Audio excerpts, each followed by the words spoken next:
do. But no, they drag us into a big process in order to waste our energy, to rob us, to break us, but we're still here. But we have been educated, because we already saw the signs that our government and the Oireachtas were deeply corrupted. That there were actually no people in the Oireachtas prepared to stand up and speak the truth. That's sadly the truth. Now, there's been one or two voices in the recent past which have done a little better than that, but I won't say, I will hardly give them the gold medal. I might give them, reluctantly give them a bronze. A gold medal for acting. But now, and we have seen the absolute unrelenting corruption of our media, which has lied and lied and lied and lied. I keep saying it, if our case is so terrible, why couldn't the Irish Times have devoted a front page of a Saturday, get Fintan O'Toole, take our documents apart and make a right laugh of John and Gemma? But they didn't do it. Not one sentence did they reproduce of our papers. Not one sentence. These are criminals. This is Pravda.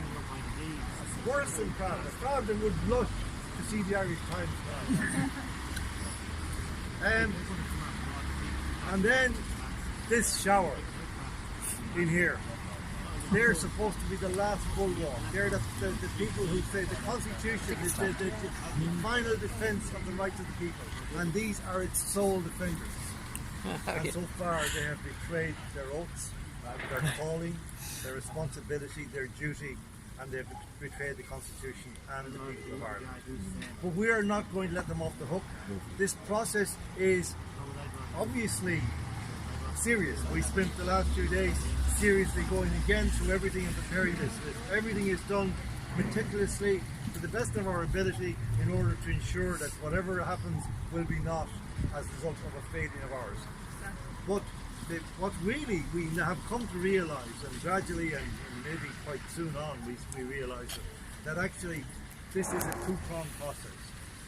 Number one, it's a process of dramatisation, and then it's secondly a process of describing. The dramatisation is to show the people that their country has been corrupted absolutely. Sadly, sad in all of that is that they need to see it in front of their eyes. Denis Rancourt, the Canadian scientist, described this process as a process of escalating violence in society. When a people is no longer able to appeal to the institutions of state, that they are always going to lose. That is the dramatization of violence.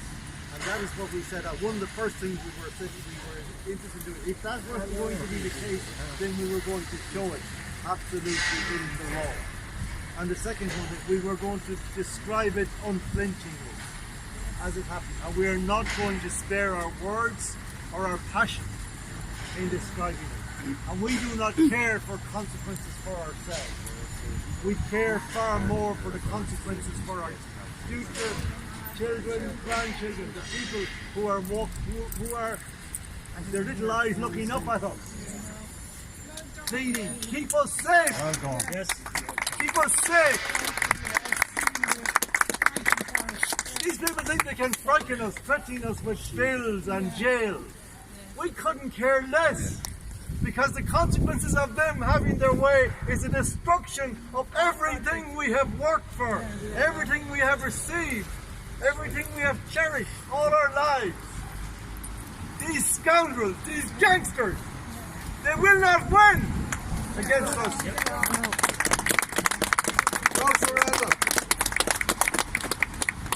So that's why we're here again today. You know, we would wish to be almost anywhere else in the world, or anywhere else, maybe, you know, just on a day tour of hell, to be pleasantly free from this absolute shithole. And I want to say, pay tribute to John and his incredible work in all of this. I mean, John is among many, many gifts. He's an incredibly modest man, but after the children, well, before the children, you took an action to challenge the fact that the state was using taxpayers' money to promote their side of the argument. Yeah. And it was John's work and affidavit that led to a success in that particular. Mark McChrystal, yes. yes. But it was John's work, and I mean, many people. I've just been going through the form that we're going to lodge here today, if they allow us, and with an absolute expert, I was showing it to them, and they said to me, "This is far superior to anything that lawyers, barristers, solicitors would lodge. This is an incredibly superior piece of work," and it is, and that's largely down to this man. I think Gemma's contribution here, we're not just scratching each other back, but it has been, because I've been trying to read myself into all this stuff for the past year, but sometimes you can go in too much into rabbit holes and you get too smart. Gemma sees this in the same way as she saw it on day one. I do as well, but sometimes I can get the technicalities can get in my way. So it's amazing to be able to just put it all in front of Gemma and immediately it comes back in plain English, in solid sense, in common sense, and yet everything is still there. So, We're going to do our best. They're not going to be happy to see us because they did want it done, all done electronically. And I just want to just make a quick point about this developing story, because I have it on very, very good authority within certain sectors in this country at the moment, including the insurance sector. I've been speaking to senior executives within the insurance sector, and they are speaking to the coroners of this country privately, because the insurance sector, obviously, they need to know exactly how people died in order to assess their payouts, and they are not going to be paying out for, certain reasons, etc.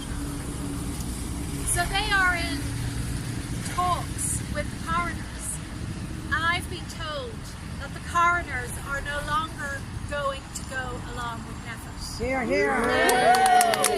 This story here, a few weeks ago, it was published by the Murdoch Times, and this is the head of, this is the spokesperson for the coroners of Ireland, the Mayo coroner Patrick O'Connor. I believe his brother is the judge, John O'Connor. I think that's right. So, but he has said that NPHET's reporting on deaths is unscientific. That's it, and we all know that. Yes. But this is a problem, because these are the people who we pay to assess how citizens have died. They are the experts in the field. But you know that. that. So this is a serious spanner in the works, because a lot of those deaths that were put down last year as coronavirus now are going to be re-registered. So this is a developing story. I have been told there's been some serious conversations between these coroners and Tony Holohan, and it's not going well for Tony Holohan. Yes! Let's just see how it develops. Maybe there is still a few honest. Well, maybe that's why. What I was going to say was maybe that's why HSE was hacked for the Russians.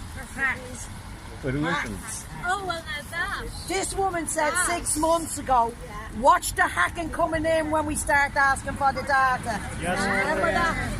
Oh, Well, I hacked, do. I wouldn't believe any of that. They've hacked it themselves. Yeah. They've Since- hacked in it that's what I themselves. said. Another false flag. That's what I said. No. Why would anyone want to hack our HSE? The whole thing is It's because they know the likes of you is going to look for the real data, and now they won't be able to give it because it's going to take a few years for them to get on top of the hacking. Hence, hiding the real figures, like what you said 6 months ago at RTE. We're going to have the pretend hacking if the systems were. We won't be able to get the data, and that was 6 months ago, and here we are with the hacking. So again, Gemma O'Doherty, 6 months ahead of them. But look, well, we'll go in now. Now, Stephen is on his way. He's under a bit of pressure because he really believes they're going to put him back in jail. I think you missed that, Dee. So just keep an eye out for him, and he wants to let it be known. So plenty of streaming, plenty of videos, and we'll then come back out. We'll probably be in there for about an hour or so. And you've got people allowed in with you? No, I don't. I probably see we go down to the Court of Appeal first, and because they're no longer answering our emails, they have to. Very tight time frame here. We have only 3 more days to get this in, and so we need to get attested orders from the Court of Appeal, who have failed to answer our emails. They haven't answered the phone for 2 solid days. This is what you're dealing with in here now. So we suspect there may be a game going on where they hope that we'll miss the deadline. I mean, that's not conspiratorial, but we're going to get a very frosty reaction from the Supreme Court, no doubt, who have basically said no human beings. No human beings, yeah. We're not used to being abused, we're sensitive people. No, but maybe when we come out, we'll just tell you what we have said to the Supreme Court in our application here, and hopefully Stephen will have arrived. So if you're able to hold on, it would be great. We try not to be too long. That coffee shop is open over there. Thank all of you. We'll hang around. And we're doing it for all of you who have stood Thank you so much. loyally for the last year.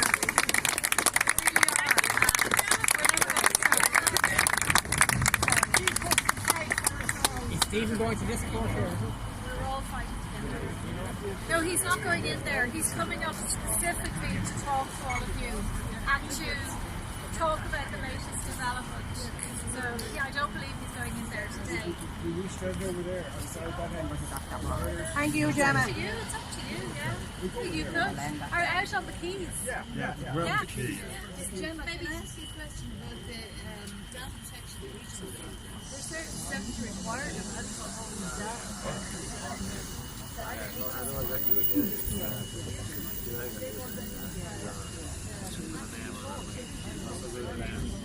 To the data protection region.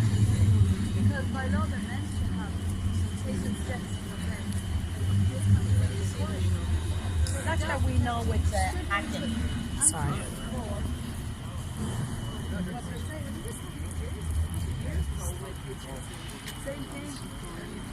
No, it's all collapsing. It's all collapsing. And I also just want to say finally that once again, John and I will not be paying 1 cent. Hey! They will have to physically drag us out of our homes and jail us. And let them try and do that, because it'll only bring more publicity to what we're trying to do, which is to expose the corruption. We haven't received any bills. This is the fake news, line, like trying to put it out that, we're going to be bankrupt and all of this nonsense. These are lies. We have received no bills, but if we do, they will be going straight into the fire. And that's it. No contact with we have no contact with these people. No contract. Exactly. Well, we can't support criminality. Full stop. Because then we will be involved in Just crime. like paying the fine would be exactly that. Support criminality. Exactly. So it's never going to happen. So it's trying to put people off, from. But look, as John says, it is a show, and it's showing. It's really showing people how rotten the courts are. I think they thought you would have gave up by now. Oh no. I do. I think they thought that. But they didn't know what they were getting themselves into. So let's get the show on the road. People on our side think, when they hear something in the paper, they think, oh, that's the end of it now. And people say to me, oh, I'm sorry your case was... It's only starting. And if you think this time last year, do you remember how they emptied this entire street? Yeah, they wouldn't let us up. Barricades 1 year on, and here we are, we're Still all here. still here, growing. And on the street. Now we haven't. Did anyone get COVID? Not even a cold. Not even a cold. No. Because the Rona frightened the flu. I just read something there earlier on. That the CDC and the WHO made an announcement in March last year to say that there was no longer any pandemic. That's right. This COVID is no different to a flu or cold. That's what they said. Now that will be in the smallest print you can imagine. Everything else then will tell us and not ever like Ryan. Business as usual, you know, and that's what the same way here, same everywhere else. But they have that in writing to protect themselves from any legal, That's right. any legal action. That's it. Yeah. And they did it again, by the way, in December and January. They made a statement to the effect of saying that the PCR test is invalid. It's 90% and more false positive. They said. Somebody should tell Tony Houlihan It that. would be great. He knows. He knows. Stand out on the keys. Maybe don't He's have a using his ability at lying. And That's I'll the problem give Stephen a with quick him. call and tell them you'll either be here or outside. Are you going into the round hall one or this one here in Chancery? We're going right around. To the round yeah, hall? we're going to the Court of Appeal first, so we have to go round by the keys. So if we want to all walk Yeah, together, let's all walk together. We came together, let's walk together. Safe